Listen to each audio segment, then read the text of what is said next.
There's a well-known marriage and family counselor that counsels couples and folks who are married who are going through relational struggles and difficulty. And one of the first questions she likes to ask the couples that come in to see her, day one, session one, first question is this. And she asks them this. She says, "What are you doing? Not your partner, not your spouse. What are you actively doing to contribute to the dysfunction and instability in the relationship?"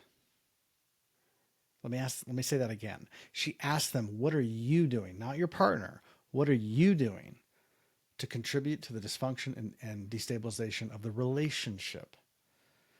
And the reason she asked this question is because right off the bat, if a person just wants to blame the other partner, then she knows that they're not a candidate for counseling, for marriage counseling or coaching, or however she would put it. They're not a candidate because you have to be willing, if you're really going to get a handle and bring people together, you have to get a handle on how you are contributing to the dysfunction.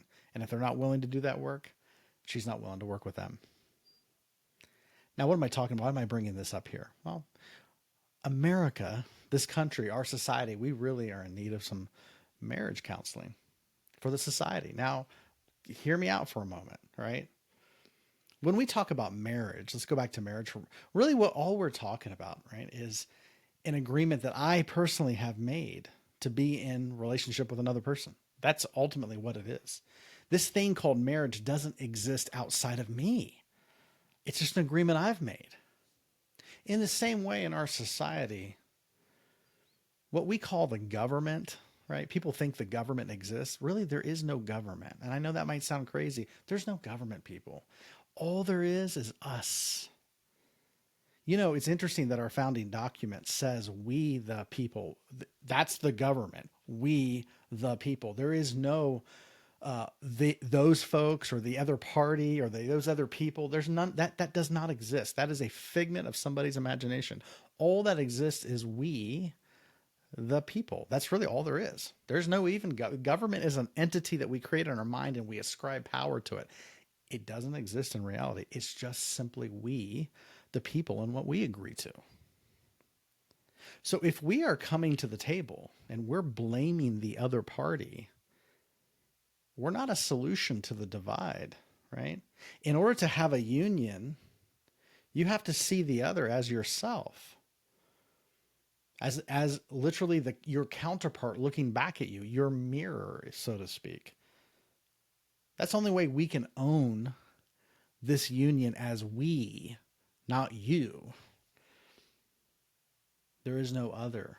And until and if you're watching this video, and if you think the problems in our society are those other people, that other party, that other group, you are not a candidate to be the solution to our problems. So right now we have candidates that are blaming each other. Left blames the right, right blames the left, blue blames the red, red blames the blue. These are not solutions to the problem. See, there's just us. There's just we. And ultimately, there's just I.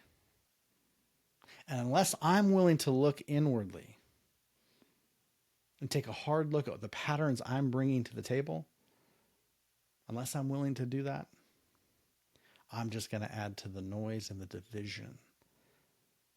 Let me encourage us and our nation and our society to drop the accusations, drop the finger pointing, drop the name calling. There is no other. Whether you're in a relationship with a significant other or whether we're talking about our society, there's just us. And there's just what are we doing to contribute to our stability or instability? What are we doing to contribute to our suffering or our advancement? There's no one to blame. There's just us.